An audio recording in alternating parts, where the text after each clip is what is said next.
untuk menghidupi istrinya harus berjuang mencari nafkah yang halal. Maka dengan mengaji kita jadi tahu yang ini nggak boleh, yang ini halal, yang ini makruh, yang ini subhat. Jadi tahu. Harus punya mental berjuang. Jadi suami harus punya mental berjuang untuk istri dan anaknya. Ya, kita jadi anak harus punya mental berjuang. Misalnya kita masih sekolah, ya harus punya mental pejuang sebagai sekolah, sebagai pelajar, agar orang tua kita bangga. Iya. Harus kita mungkin nanti bekerja, harus punya mental bekerja yang kuat untuk nyenengin orang tua, walaupun nggak akan kebayar, tetapi setidaknya kita bisa memberi. Gitu loh, punya mental memberi itu loh, mantap itu.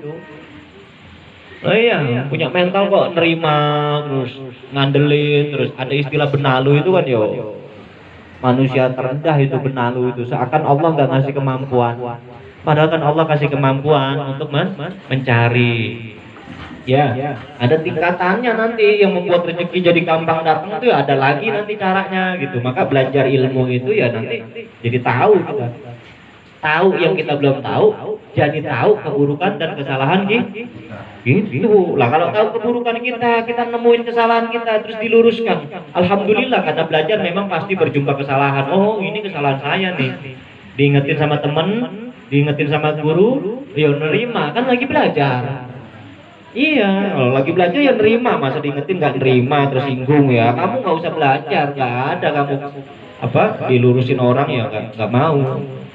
Gitu ya, itu pun setelah dipikir-pikir gitu ya, setelah direnungin dipikirin dulu oleh Syekh Zarnuji ya, untuk memilih guru. Akhirnya beliau menemukan seorang guru yang bernama Imam Muhammad bin Abi Sulaiman. Masya Allah. Jadi Imam Hanafi ini namanya Imam Abu Hanifah.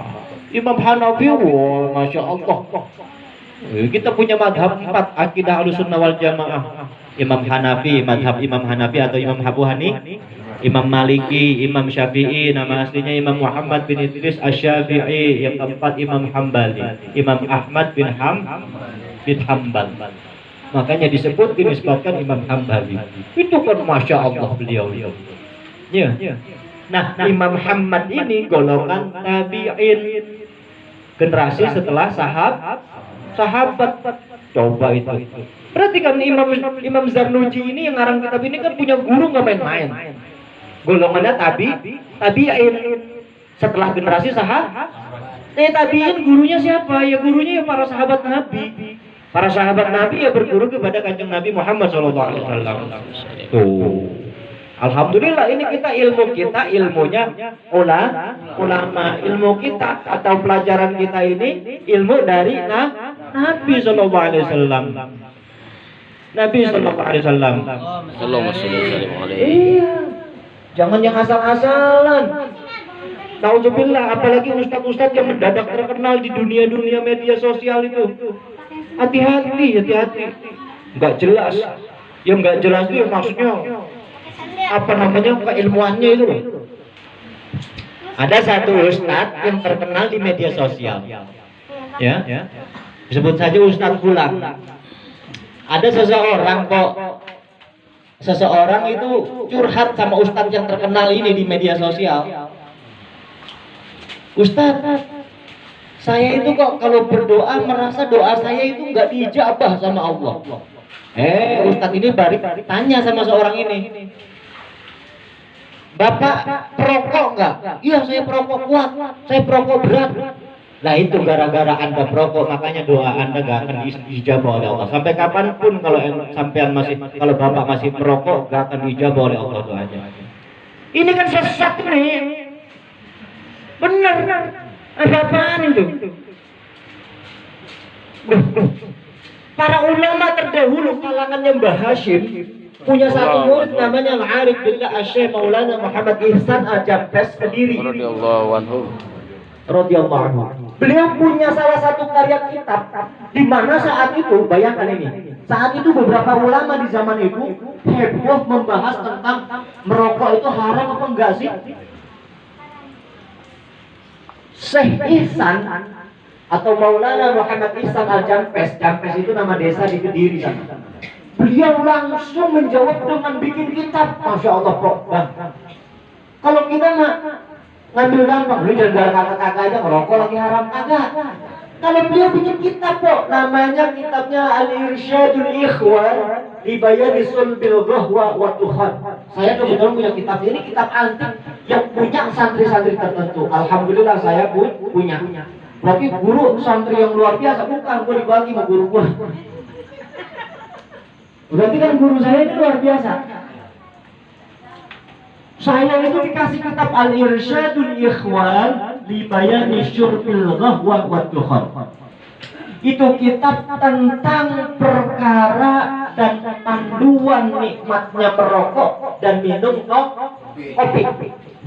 Bayangin itu. Yang akhirnya saya tangkap dari kitab itu, ada satu yang saya tertarik dari isi kitab itu, saya garis bawahin. Ternyata kopi itu akan membuat reaksi negatif rokok menjadi berkurang di paru-paru. Coba. Akhirnya para kalangan santri di saat itu, rokok dengan kopi pasangan yang jangan sampai kita ini. Gitu. Iya. Kemudian digali lagi, ternyata minuman kopi digemari para ulama tasawuf, ahli tasawuf. Kemudian ada, tidak selamanya rokok itu betul berdampak buruk bagi penggunanya. Kalau bagian medis memang rokok nggak ada bagus-bagusnya, tapi kan kalau ulama tidak satu pandangan unsurnya, diunsur dari segi ini, dari segi itu, dari segi ini. Oh ternyata rokok itu bisa menciptakan ilmu yang akhirnya daya pikiran orang jadi semangat.